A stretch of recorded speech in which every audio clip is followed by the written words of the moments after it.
Oh là là là là, Ares 10, un truc de fou là. Dernier Ares de l'année.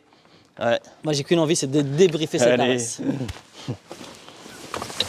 Hey, salut les gars, bienvenue à la bagarre, débriefage chaud Ares 10, débriefage chaud au chaud. Au chaud, ouais, il fait mieux là, il fait meilleur dans la voiture, comme diraient les jeunes.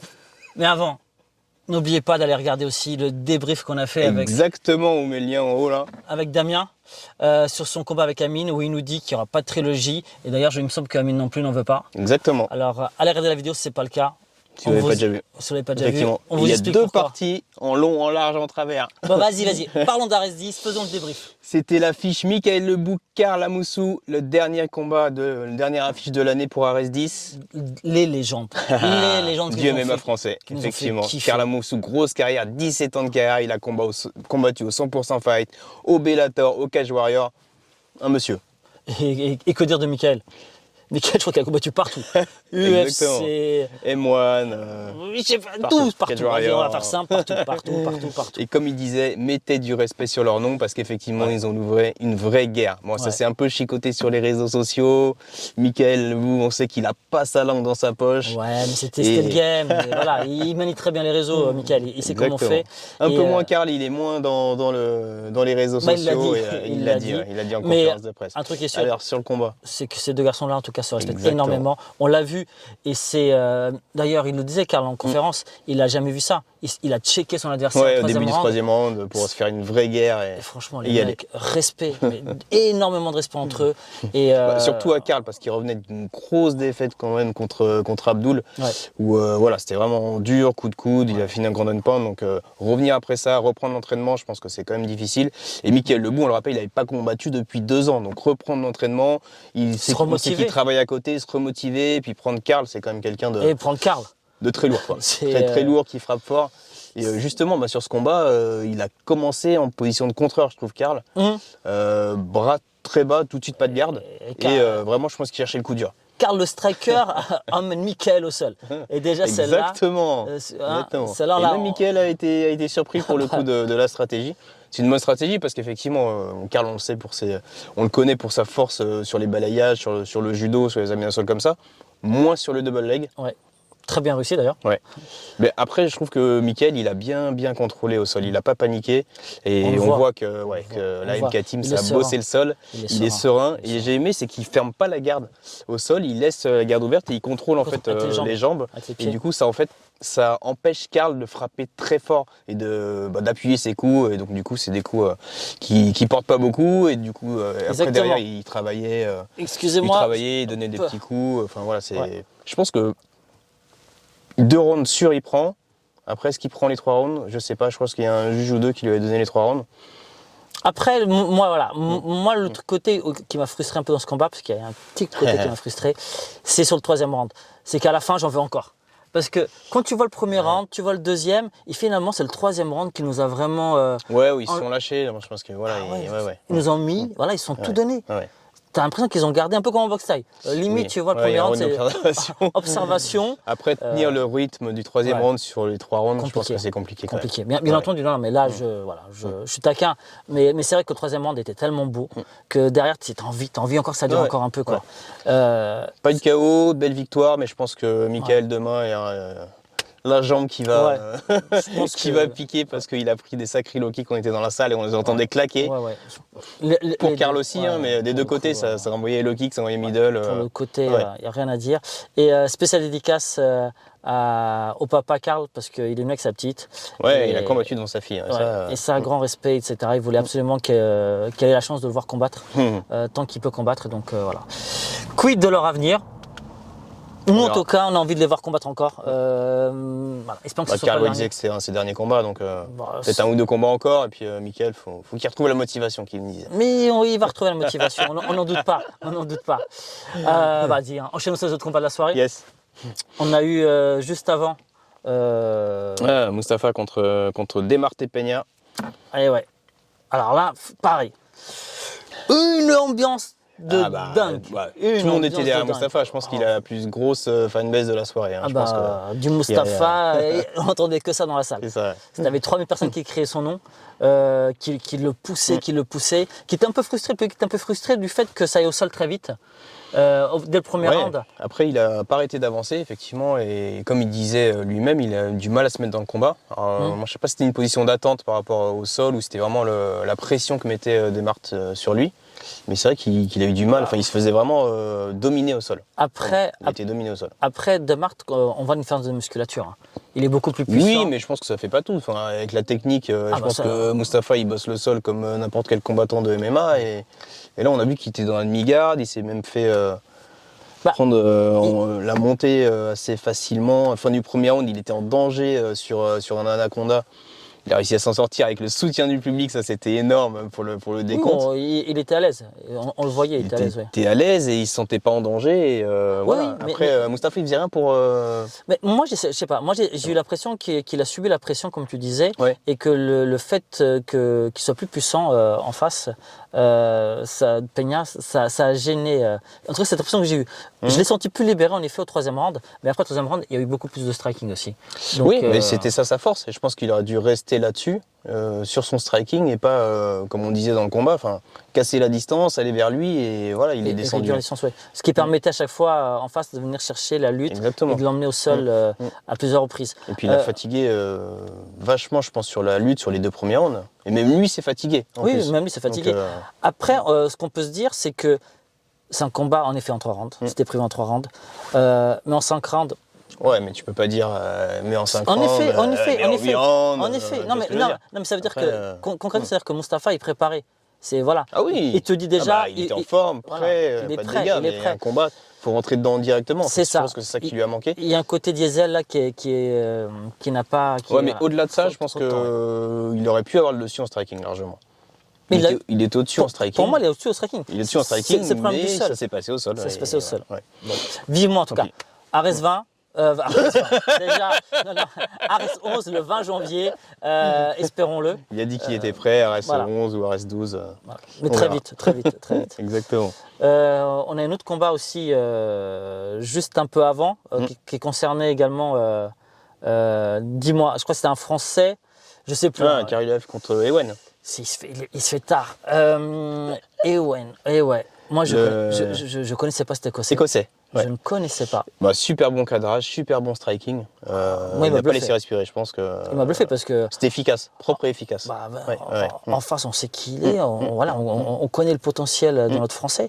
Là, il n'a pas laissé respirer. Il n'a pas laissé respirer. Franchement, en un round, après on est parti voir un peu comme ce qu'on a invité. Bien entendu, on le connaissait déjà un peu, mais. Tu as quel invité carrément. Ouais, on l'a regardé à nouveau. Certes, il avait 3-0 en MMA pro, mais en amateur. Oui, il a une carrière amateur assez exceptionnelle. Wow. Et là, ça s'est senti. Je pense qu'il y a vraiment peut-être une différence de niveau même dans la cage. Je veux le revoir à Arès. Je veux le revoir à Arès. Maintenant, c'est vrai qu'en face, pourquoi il n'est pas allé en lutte? Peut-être qu'il n'a pas pu. T'as vu le cadrage. Mais c'est vrai il restait à distance, mais en même temps il y avait du cadrage. Il pouvait pas sortir, il pouvait pas se replacer. C'est compliqué là. Non, il a géré le cage control du début à la fin. Il a mis la pression du début à la fin. Il a varié les hauteurs. Franchement, c'était impressionnant. Propre, efficace. Rien à dire. Victoire méritée. Voilà. Victoire méritée aussi pour Paulin, qui revenait d'une défaite. Après moi c'est la petite déception de la soirée pour moi. Je sais pas ce que t'en penses, Jeep, mais en face il n'y a pas eu de répondant. Franchement, l'italien Anastasi, sincèrement je pense que la victoire de Paulin, elle n'est pas valorisée comme elle devrait l'être, parce que franchement il a tout donné, il a tout envoyé. Sans faire le public, on va dire que il y avait rien en face. Là pour le coup, il y avait un sac de frappe en face, sans être méchant, sans être péjoratif. Pourquoi on vous dit un sac de frappe? Parce qu'il n'a fait qu'une seule chose, c'est mettre sa garde et rester rester sur place. Garde hermétique, rester, il reculait. Il bougeait, il reculait, mais il bougeait même pas. Il n'y avait même pas de déplacements latéraux. Et en effet, Paulin, il a fait le taf. Il a envoyé tout ce qu'il avait envoyé. L'arbitre ne pouvait qu'arrêter le combat. C'était évident. Oui, clairement. Donc, il n'a même pas contesté en fait. Donc, on va essayer de simple. On veut le revoir très vite dans une cage, Paulin, face à un adversaire digne de son nom, pour qui est du répondant, parce que il mérite d'avoir des adversaires quand même un peu plus calibrés face à lui quand même. C'est vrai. Sinon, juste avant. Youssouf Binat versus Zanga. Ah oui. Ah oui, ah oui. Encore une autre corde à l'arc des possibilités de Youssouf. Youssouf qui a combattu à l'arrest précédent. Ouais, c'est ça. Mais il s'est dit, là, je suis frais, j'ai pas pris de dégâts. Voilà, je veux revenir tout de suite. Et il enchaîne direct avec cet arrest. Grande différence de taille entre les deux par contre. Et grande différence de puissance aussi. Et grosse différence de puissance. Youssouf 1m85, en face 1m70. Youssouf beaucoup plus fin. Et en effet, on pensait que tout ça allait jouer au striking, parce que deux strikers de base. Ouais, deux strikers de base. Après, en face, ça envoyait tellement des gros parpaings qu'il se laissait entraîner par son élan, carrément. À plusieurs reprises. Après, Youssouf était aussi chez Beto. Oui. Alors après, on va dire, est-ce que c'est la victoire de Beto? Est-ce que c'est la victoire de... Je constate simplement, on sait qu'il a fait un gros mois là-bas. Il s'entraînait 3 fois par jour chez lui. Oui, c'est pas en un mois que tu apprends tout ça. Mais après, bon, la guillotine est magnifique. La guillotine La guillotine debout, la John Jones, c'est magnifique. Alors, on la voit pas tous les jours. Hein. Après, sa taille a peut-être aidé. C'était peut-être travaillé. On lui posera la question. Mais voilà, elle sort pas comme ça.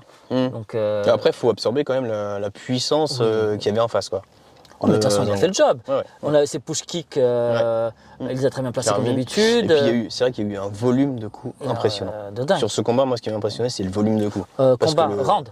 Ouais, sur ce round. Ouais, ce combat round. Ouais. Parce que c'était low kick, middle, high kick et ça enchaînait. Non, mais les deux, des vrais strikers. Des vrais strikers. Donc voilà, c'est vrai qu'on met le point sur la guillotine, mais il n'y a pas eu que ça du côté de Youssouf. Faut pas résumer le combat à la guillotine. Pas du tout. Non, pas du tout. Mais voilà, très beau combat. Donc, Youssouf, forcément, tu es à RS20. Encore une fois. RS20, arrête, mais RS20 aussi, d'ailleurs, j'espère. Mais RS11, le 20 janvier. On enchaîne par. Vas-y, hein. KO de la soirée, messieurs. Ça a été rapide pour Goutu, ouais. Bah, franchement, il fallait pas fermer les yeux. Hein. Il fallait pas cligner des yeux. Hein. Il se fait saisir la jambe. Ouais, et puis derrière. Et derrière, il se dit, vas-y, hein, parpaing, direct, il envoie une praline. Ça fuit, et puis ça touche au menton derrière. Et puis, ça y est, derrière, il va le coller à la cage, il ne lâche pas.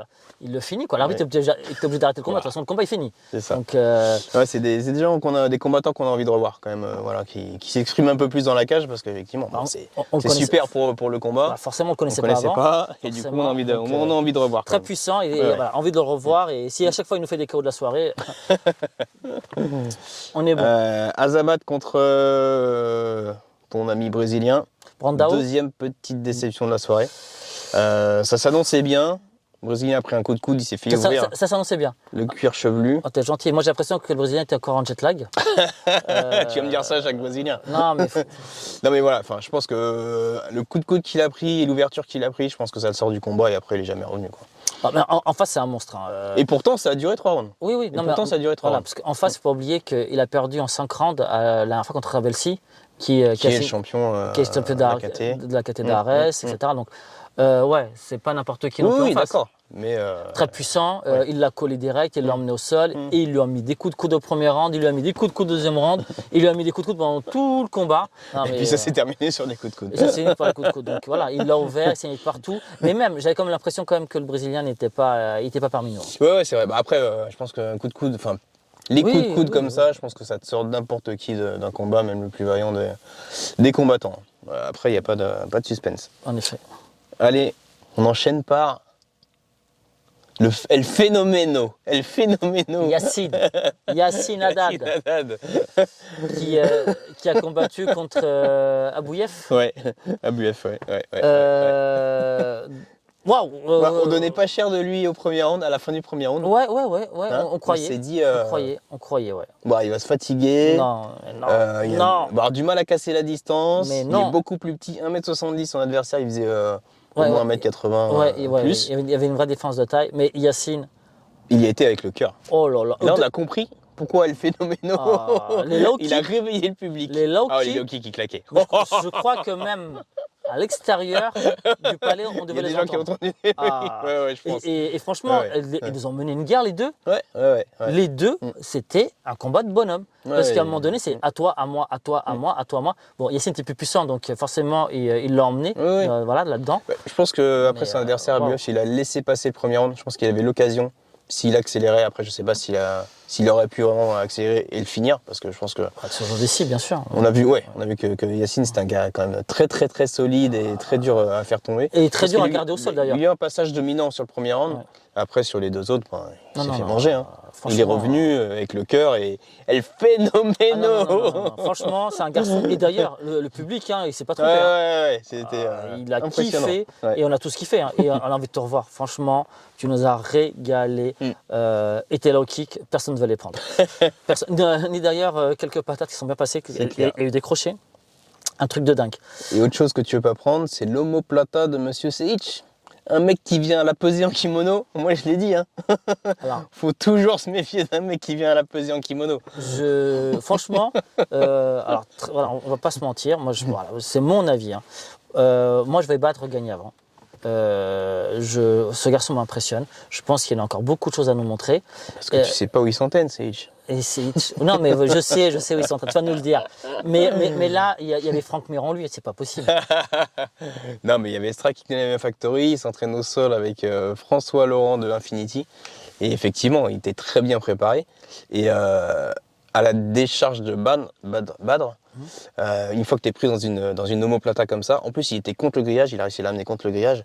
Ouais, c'est super compliqué de sortir. Hein. Mais il a tenu. Et avec son poids, et en plus il l'a soulevé en omoplata, on a tous eu peur pour son épaule. Il l'a soulevé, ouais. Et c'était verbal taparut, effectivement, donc il a crié sur de douleur. Je pense qu'avec les 120 kilos de Seich, l'omoplata, tu l'as placé. Parce qu'à la fin, on a l'impression que Bad ne comprend pas que l'arbitre arrête le combat parce qu'à aucun moment il ne tape. Lui, il ne se sent pas en danger, donc il ne comprend pas. Mais nous, on n'a pas entendu crier. On nous a rapporté le fait qu'il a crié de douleur, entre guillemets, et donc que l'arbitre est obligé d'arrêter le combat. Nous, on est dans le public, ça crie, on n'entend pas. Voilà, on ne peut pas vous dire que... Voilà.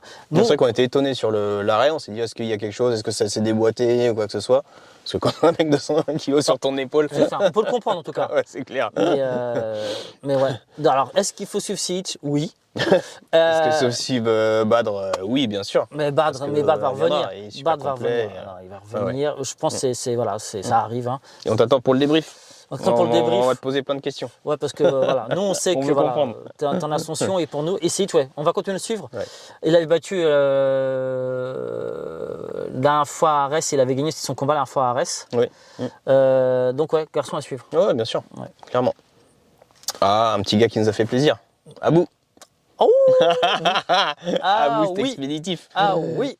Victoire par étranglement arrière et il a même pas fermé le triangle de corps tellement c'est passé. C'est la soumission. C'est la soumission de la soirée. Soumission de la soirée. Il a pris 10 000 boules là. Ça y est, c'est pour lui. Non mais pour dire la puissance de l'étranglement, t'as même pas besoin de fermer le triangle de corps pour. Non. Et il a même pas essayé de sortir en fait. Au final, c'était verrouillé. C'était tellement rapide. Ouais. C'était franchement. Et pourtant c'était pas n'importe qui en face, quand même. Ouais. Donc. Mais il a fait passer pour. Mais il nous l'avait dit, hein. Il nous l'avait dit au MMA Factory. Hein. Il y a une petite peur qui arrive là, vous allez voir, et oui, on a vu. Donc ouais, vas-y, hein. Forcément là, t'es pas blessé. On te revoit à Arès. Non, déjà on te veut en débrief à la bagarre, et après on se revoit à Arès 11. Donc on se voit à la bagarre. Et alors, on va revenir là au premier combat de la soirée. C'était le premier combat de la soirée. Voilà, le premier combat de la soirée. Qui annonçait Ramdan contre Laurent. Alors Laurent, ancien de la Muay Thai, premier combat en MMA. Et en face, ça faisait 4 ans que Mohamed n'avait pas combattu. Même team que Jackie Jeanne, même team que Youssouf Binat. Donc voilà, déjà le garçon, il faut le prendre au sérieux aussi. Il fallait le prendre au sérieux. Hein. Il a remporté son combat, il a dominé de bout en bout. Là, on sent vraiment le spécialiste du MMA face à quelqu'un qui vient de la Muay Thai. On a vraiment senti la différence. Il l'a dominé par les transitions, les emmener au sol, le grand down pound, tout était là. Donc l'arbitre, forcément, a dû arrêter le combat. Moi, je dis, il ne faut pas arrêter. Pas 4 ans encore. Hein. Donc non, mais voilà. Là tu es revenu. Il faut continuer. On a hâte de te revoir. Yes. Et bien sûr, si tu veux venir avec Youssouf, l'invitation est lancée également. Tout à fait. Abonnez-vous, rappelez-vous, plein d'autres débriefs y arrivent et plein d'autres choses pour l'année prochaine. Là, c'était le dernier Arès de l'année. Arès 11 est déjà prévu. Ouais. avec plein de choses. C'est quoi, le 20 janvier? Le 20 janvier. Il y a Abdul qui combat. Il y a Abdul qui combat pour la ceinture. Ouais. Il y a aussi une autre ceinture aussi. Vous voyez, j'ai déjà mis la ceinture, moi aussi. Je suis prêt à partir. Ah ouais, on y va. Parce que c'est Cyril qui remet en jeu sa ceinture, effectivement. Ouais. Donc il y aura 2 ceintures. Et nous, on vous dit à très vite à la bagarre. À très bientôt. Plein d'interviews qui arrivent. Et la semaine prochaine, on fait le débrief de MAGP. Allez, vas-y, on se casse. Allez, on y va.